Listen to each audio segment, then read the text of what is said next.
Hi friends, இன்றைக்கி நம்ம இந்த ட்ராமாவோட அடுத்த எபிசோட் தான் பார்க்க போகிறோம். ஸோ ட்ராமாவோட ஓப்பனிங் சீனில் ஹீரோவோட தங்கச்சியை காட்டுறாங்க. இவ பார்த்தீங்கன்னா ரொம்ப சோகமாக உட்காந்துட்ருக்காள். அந்த இடத்துக்கு மைக் வந்துட்டுருக்கான். ஆமாம், என்ன விஷயம்? ஏன் இந்த மாதிரி டல்லாக இருக்க?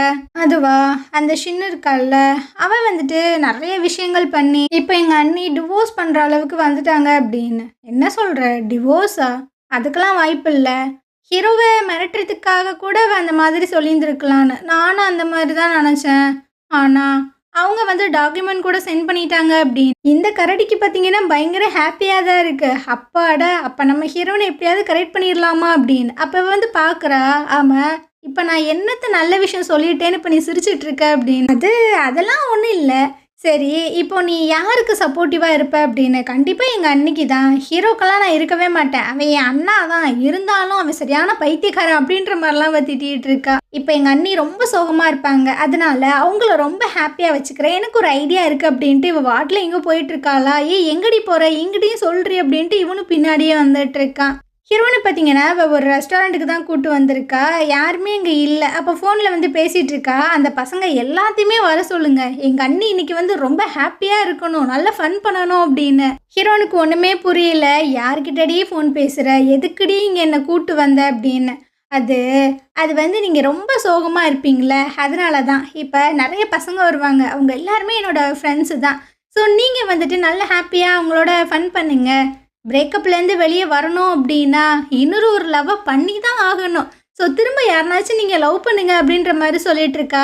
இவ வந்து நாத்தனாரா? எனக்கு ரொம்ப டவுட்டாக இருக்குது. இந்த மாதிரி நாத்தனார்லாம் யாருக்கு கிடைக்கும்? ஸோ எல்லா பசங்களும் பார்த்தீங்கன்னா அப்படியே பக்கத்தில் வந்து உட்காந்துட்டு இருக்கானுங்க. நீங்கள் ரொம்பவே க்யூட்டாக இருக்கீங்க, உங்களுக்கு ஏற்ற ஜோடி நான் தான் அப்படின்ட்டு எல்லாரும் பார்த்தீங்கன்னா கடலை போட்டுட்டு இருக்கானுங்க. அந்த நேரம் உள்ளே பார்த்தீங்கன்னா மைக் வந்துட்டு இருக்கான். டே நான் இருக்கும்போது நீங்கள் ஏன்டா பேசுகிறீங்க அப்படின்னு. எதுவுமே தெரியாத மாதிரி மைக் பார்த்தீங்கன்னா, அட என்ன ஒரு கோஇன்சிடென்ட்டு, நான் உன்னை இங்கே மீட் பண்ணுவேன்னு எதிர்பார்க்கவே இல்லையே அப்படின்ற மாதிரிலாம் சொல்லிட்டு இருக்கானா. அந்த தங்கச்சிக்காரி பார்த்தீங்கன்னா அடப்பாவி, நீ மாடா இவங்களை கரெக்ட் பண்ணுறதுக்காக இங்கே வந்திருக்க அப்படின்னு. ஏமா எனக்கு என்ன குறைச்சல் அப்படின்ற மாதிரி தான் உட்காந்துட்டு இருக்கான். இப்போ வந்து சொல்லிட்டு இருக்கா, இங்கே பாருங்க, நீ இவனை மட்டும் நம்பாதீங்க, இவன் சரியான ஒரு பிளே பாய். இவனோட லிஸ்ட்டில் நிறைய பொண்ணுங்கள்லாம் இருக்காங்க. ஸோ அதனால் உங்கள் கவனத்தை இவன் பக்கம் மட்டும் திருப்பிடாதீங்க அப்படின்னு. ஏய், நான் அந்த மாதிரிலாம் கிடையாதுப்பா. என்னோட லைஃப்பில் நான் ஃபஸ்ட்டு ரொம்ப இம்ப்ரெஸ் ஆன ஒரு பொண்ணுன்னா அது ஹீரோயின் தான். சரி வா, நம்ம எங்கேயாவது போகலாம், ரொம்ப போரிங்காக இருக்குது அப்படின்ற மாதிரிலாம் சொல்லிட்டு இருக்கும்போது ஹீரோ பார்த்தீங்கன்னா உள்ளே வந்துட்டுருக்கான். உனக்கு ரொம்ப போர் அடிச்சது அப்படின்னா உன்னோட கம்பெனிக்கு போ, அங்கே நிறைய வேலை இருக்கும், அதை போய் பாரு அப்படின்னு. வந்துட்டேன் ஐயா, எங்கே போனாலும் சரி வந்துடுறான் அப்படின்ட்டு இவனுக்கு கடுப்பாயிட்டுருக்கு. நீ எதுக்குடா இங்கே வந்த அப்படின்னு. ஹீரோ பார்த்தீங்கன்னா நேராக ஹீரோனோட பக்கத்தில் வந்து உட்காந்துட்டு இருக்கான். நீ ரொம்ப டயர்டாக இருப்ப, வா நம்ம வீட்டுக்கு போகலாம் அப்படின்னு. நீ எதுக்குடா அவளை வீட்டுக்கு கூப்பிட்ற? அதான் அவங்க 2 பேத்துக்கு டிவோர்ஸ் ஆக போகுதுல்ல, அவள் என்ன வேணா பண்ணிட்டு போறா, உனக்கு இதில் தேவையே கிடையாது, இங்கேருந்து போ அப்படின்ற மாதிரிலாம் சொல்லும்போது ஹீரோ பார்த்தீங்கன்னா, என்னடா இப்படி சொல்லிட்ட, எனக்கு இதில் சம்மந்தம் இருக்குது அப்படின்னு அப்படியே ஹீரோன் கிட்ட வந்து சொல்லிட்டு இருக்கான். இவ என்னோட குழந்தைய கன்சீவாக இருக்கா அப்படின்னு எல்லாரும் பார்த்தீங்கன்னா பயங்கர ஷாக் ஆயிடுறாங்க. எது குழந்தையா? அதிக போ அப்படின்னு. ஹீரோன்னு பார்த்தீங்கன்னா ஐயோ மானத்தை வாங்குறானே அப்படின்ட்டு அவனோட கையை பிடிச்சிட்டு அங்கேருந்து போயிட்டுருக்கான். இந்த மைக்குக்கு பார்த்தீங்கன்னா பயங்கர வெறியாயிட்டுருக்கு. ஸோ ரொம்ப கோபத்தில் அந்த ட்ரிங்க்கெல்லாம் எடுத்து குடிச்சிட்டு இருக்கு. இந்த விஷயத்த அந்த தங்கச்சிக்காரி பார்த்தீங்கன்னா பாட்டிமாட்ட ஃபோன் பண்ணி சொல்லிடுறா, இந்த மாதிரி நம்ம வீட்டுக்கு ஒரு குட்டியாக ஒரு ஆள் வரப்போகிறாங்க அப்படின்னு. ஸோ இதுக்கப்புறமா நம்ம ஹீரோயின் 2 பேரும் காரில் ஒன்றா வந்துட்டு இருக்காங்கல்ல. அப்போ ஹீரோயின் வந்து சொல்லிட்டு இருக்கா, உனக்கும் இந்த குழந்தைக்கும் எந்த ஒரு சம்மந்தமும் கிடையாது, ஃப்யூச்சரில் அவன் வந்துட்டு உன்னை டிஸ்டர்ப் பண்ணவே மாட்டான் அப்படின்னு. என்ன நம்ம குழந்தைய டிஸ்டர்ப்னா சொல்லிகிட்டு இருக்க, எனக்கு இந்த குழந்தை பேர்டன்லாம் கிடையாது அப்படின்ற மாதிரி சொல்கிறான். ஆனால் இவ அதை காதில் கூட வாங்காமல் அப்படியே ரொம்ப ஸ்டெப்பனாக உட்காந்துட்டு இருக்காளா. இவ இதுக்கு முன்னாடி அந்த வெட்டிங் ரிங்கெல்லாம் கழட்டி வீசிட்டு போயிருப்பாள்ல, அதை இவன் எடுத்து வச்சுருப்பான் போல். ஸோ அந்த ரிங்கை எடுத்துட்டு அப்படியே இவளோட கையை பிடிக்க வரானா. அவளும் பார்த்தீங்கன்னா ஒரு மாதிரி தள்ளி தான் போகிறா. இருந்தாலும் கையை பிடிச்சு இதுக்கப்புறமா இந்த ரிங்கை நீ கழட்டாத அப்படின்ட்டு போட்டு விட்டுட்ருக்கான். இவளுக்கும் ஒரு மாதிரியாக தான் இருக்குது. அந்த டைமை பாட்டிமா பார்த்தீங்கன்னா ஃபோன் பண்ணுறாங்க. ஏண்டா எரும மாடு, உன் பொண்டாட்டி வந்து கன்சீவாக இருக்கா, அந்த விஷயங்களை நீ என்கிட்ட சொல்லவே மாட்டியா, மரியாதையாக அவளை கூப்பிட்டு வீட்டுக்கு வா அப்படின்னு. ஸோ இந்த விஷயங்களை பார்த்தீங்கன்னா ஹீரோன்ட்ட சொல்கிறான், நீ கேட்டில பாட்டிமா 2 பேர்த்தையும் வீட்டுக்கு வர சொல்கிறாங்க, வீட்டுக்கு போகலாமா அப்படின்னு. இவன் ரொம்ப சைலண்ட்டாக உட்காந்துருக்காளா. சரி ஓகே, உனக்கு பிடிக்கல அப்படின்னா நான் மட்டும் போகிறேன்னு. இல்லை போகலாம் அப்படின்ற மாதிரி சொல்கிறா. இவனுக்கு பார்த்தீங்கன்னா ஒரு மாதிரி ஸ்மைலிங்காக இருக்குது. இதுக்கப்புறம் 2 பேருமே அந்த பாட்டிமாவோட வீட்டுக்கு வந்துடுறாங்க. பாட்டிமா பார்த்தீங்கன்னா ஹீரோனை ரொம்ப கேரிங்காக உட்கார வச்சுட்டு இருக்காங்க. இந்த மாதிரி சிச்சுவேஷனில் நீ ஏமா அந்த விஷயங்களை தனியாக ஹேண்டில் பண்ணுற? என்கிட்ட சொல்ல வேண்டியது தானே, நானும் அந்த பேர்டனை கொஞ்சம் இறக்கி வைப்பேன்ல அப்படின்ட்டு. அப்படியே திரும்பி ஹீரோ பார்த்தீங்கன்னா கிளி கிளின்னு கிழிச்சிட்டு இருக்காங்க. உனக்கு நான் எத்தனை டைம் தான் சொல்கிறது, அந்த ஷின்னு வந்துட்டு உன்னோட ஃப்ரெண்டு மட்டும்தான், பாஸ்ட்லலாம் நீ லவ் பண்ண கிடையாது அப்படின்னு அப்படியே திரும்பி ஹீரோன்ட்ட சொல்லிட்டு இருக்காங்க. இவன் தானே உன்னை ஃபோர்ஸ் பண்ணி டிவோர்ஸ் எல்லாம் கொடுக்க வைக்கிறான் அப்படின்ட்டு. இவ பார்த்தீங்கன்னா இல்லை பாட்டிமா, இது நான் தான் எடுத்த முடிவு அப்படின்ட்டு. என்னம்மா சொல்கிற அப்படின்ற மாதிரி கேட்கும்போது, என்னை மன்னிச்சிடுங்க பாட்டிமா அப்படின்ற மாதிரி சொல்கிறா. ஆனால் இந்த பாட்டிமா பார்த்தீங்கன்னா, என்னம்மா மன்னிப்புலாம் கேட்குற, என்னம்மா சாரி எல்லாம் கேட்டுட்ருக்க, நீ வந்துட்டு என்ன வாய் நிறைய பாட்டிமா பாட்டிமான்னு கூப்பிடுவ, அப்போவே நீ வந்துட்டு என்னோட உண்மையான பேத்தி ஆகிட்ட. நீ இவனை டிவோர்ஸ் பண்ணாலும் சரி பண்ணலைனாலும் சரி எனக்கு பிரச்சனையே கிடையாது.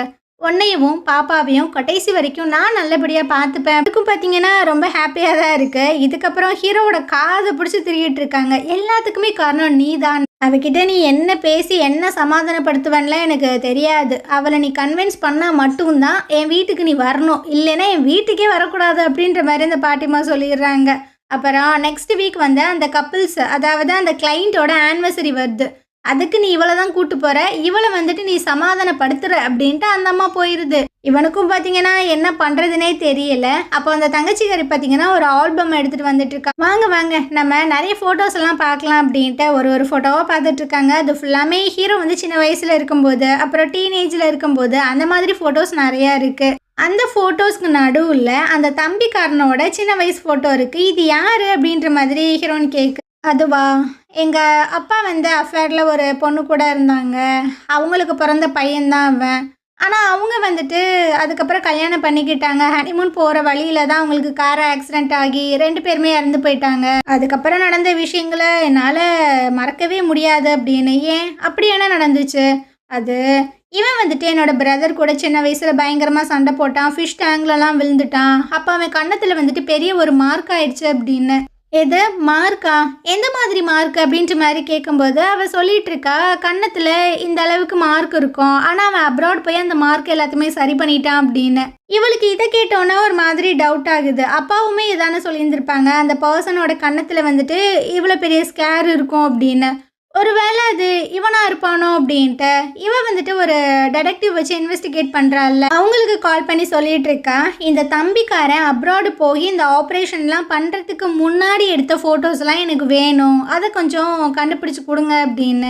அப்படியே அந்த தம்பிக்காரனை தான் காட்டுறாங்க. இவன் பார்த்தீங்கன்னா அந்த ஷின்னை மீட் பண்ணுறதுக்காக தான் வந்திருக்கான். அது பார்த்தீங்கன்னா ஒரு காஃபியை கொண்டு வந்து கொடுக்குது. நானே என் கையால் இதை போட்டேன். இவன் பார்த்தீங்கன்னா அந்த ரோஸ் எல்லாத்தையுமே கட் பண்ணிட்டு உட்காந்துட்டு இருக்காளா. அப்போ இவன் வந்து சொல்லிட்டு இருக்கான், நான் சின்ன வயசில் தனியாக இருக்கும்போது நீ தான் அதை நோட்டீஸ் பண்ணி என்கிட்ட வந்து பேசினேன்.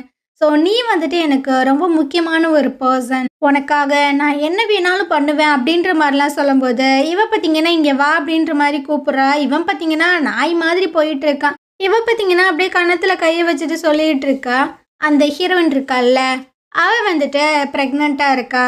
ஸோ அந்த குழந்த பிறக்கவே கூடாது, அதை எப்படின்னாச்சும் நீ அழிச்சிரு அப்படின்ற மாதிரி சொல்கிறா. ஸோ இவனுக்கு பார்த்தீங்கன்னா ஒரு மாதிரி வெக்ஸாக தான் இருக்குது. ஏன்னா அவனுக்கே புரியுது, இவன் நம்மளை வந்து நல்லா யூஸ் பண்ணுறா, ஆனால் நம்மளை வந்துட்டு லவ் பண்ண மாட்டா, ஒரு ஆளாக கூட மதிக்க மாட்டா, அவளோட நாயாக தான் நம்மளை ட்ரீட் பண்ணுறா அப்படின்னு. இருந்தாலுமே பார்த்தீங்கன்னா இவளை விட்டு போக முடியலையா, என்ன கர்மன்றது தெரியலை. அவள் சொல்கிற எல்லா விஷயங்களுமே பண்ணிட்டு தான் இருக்கான். இதுக்கப்புறமா நம்ம ஹீரோனை தான் காட்டுறாங்க. இவ பார்த்தீங்கன்னா அந்த ஆல்பம் எல்லாத்தையுமே பார்த்து ஒரு மாதிரி யோசிச்சுட்டு இருக்கால. அந்த சமயம் நம்ம ஹீரோ பார்த்தீங்கன்னா இவளுக்கு சூப்பெல்லாம் எடுத்துகிட்டு வந்துட்டு இருக்கான். உனக்காக நான் சூப் கொண்டு வந்திருக்கேன் அப்படின்னு. அங்கே வை அப்படின்ற மாதிரி சொல்லும்போது அந்த ஆல்பத்தையுமே பார்க்குறான். நானே இங்கே இருக்கும்போது எதுக்கு ஃபோட்டோவில் என்னைய பார்க்கணும் அப்படின்னு. இவ பார்த்தீங்கன்னா எதுவுமே சொல்ல மாட்டுறா. ஸோ அப்படியே கையை பிடிச்சி அவன் பார்த்தீங்கன்னா உட்கார வச்சுட்டு சொல்லிட்டு இருக்கான், நான் வந்துட்டு ஒரு நல்ல அப்பாவாக இருப்பேன், அந்த நம்பிக்கை எனக்கு இருக்குது. ஸோ நீ எனக்கு ஒரே ஒரு சான்ஸ் மட்டும் கொடு ப்ளீஸ் அப்படின்ற மாதிரிலாம் கெஞ்சி கேட்டுட்ருக்கான். இவ எதுவுமே சொல்லலை, அமைதியாக உட்காந்துட்டு இருக்காளா. நாள் கழிச்சு அந்த பார்ட்டி இருக்குது, அந்த பார்ட்டிக்கு நீ வந்துட்டு என்னோட ஒய்ஃபாக வரதும் இல்லை செக்ரட்டரியாக வரதும் உன்னோட கையில் தான் இருக்குது, நீ ஏன் முடிவெடு அப்படின்ற மாதிரி சொல்கிறான். ஆனால் மனசுக்குள்ளே பார்த்தீங்கன்னா இதுக்கப்புறம் என்ன சூழ்நிலை வந்தாலுமே உன்னை விட்டு போகவே மாட்டேன். இந்த 3 வருஷத்தில் உன்னை நான் ரொம்பவே ஹர்ட் பண்ணியிருக்கேன், காயப்படுத்தியிருக்கேன், அது எல்லாத்துக்குமே ஒரு பிராய்ச்சித்தமாக உன்னை நல்லபடியாக நான் பார்த்துப்பேன் அப்படின்ற மாதிரி நினச்சிட்டு இருக்கான். இதுக்கப்புறமா அவங்க 2 பேரும் அந்த பார்ட்டிக்கு தான் வந்திருக்காங்க. ஸோ இவ வந்து கன்வின்ஸ் ஆயிருப்பா போல, இந்த பார்ட்டிக்கு நான் வரேன் அப்படின்னு. ஸோ 2 பேரும் கையெல்லாம் கோர்த்து வந்துட்டு இருக்காங்களா, அப்போ அந்த கிளைண்ட் பார்த்தீங்கன்னா வந்துட்டு இருக்காங்க. அட வந்துட்டீங்களா வந்துட்டீங்களா அப்படின்னு. அப்போ இவ வந்து சொல்லிட்டு இருக்கா கங்க்ராச்சுலேஷன்ஸ் அப்படின்னு. அட நீங்கள் ரொம்ப சூப்பராக பேசுகிறீங்கன்ட்டு. அதுக்கு உங்களுக்கு தான் நான் தேங்க்ஸ் சொல்லணும், ஏன்னா நீங்கள் தானே அந்த டாக்டரை இன்ட்ரடியூஸ் பண்ணி வச்சிங்க அப்படின்னு. ஸோ இவங்க தான் ஒரு டாக்டரை சஜஷன் பண்ணியிருந்திருப்பாங்க போல் இந்த மாதிரி ஆப்ரேஷன்லாம் பண்ணுறதுக்கு. அதன் மூலமாக தான் அவளுக்கு வாய்ஸ் வந்திருக்கும் போல். சரி வாங்க, நான் உங்களுக்கு நிறைய என்னோடய ஃப்ரெண்ட்ஸை காட்டுறேன் அப்படின்ட்டு ஹீரோனை மட்டும் தனியாக கூப்பிட்டு போயிட்டுருக்காங்க. ஸோ அந்த கிளைண்ட்டோட ஹஸ்பண்ட் இருக்காங்களா, அவங்க பார்த்தீங்கன்னா நம்ம ஹீரோட்ட பேசிகிட்டு இருக்கும்போது அந்த இடத்துக்கு அந்த தம்பிக்கார வரா. அட வாங்க, பார்த்து ரொம்ப நாள் ஆச்சு அப்படின்னு.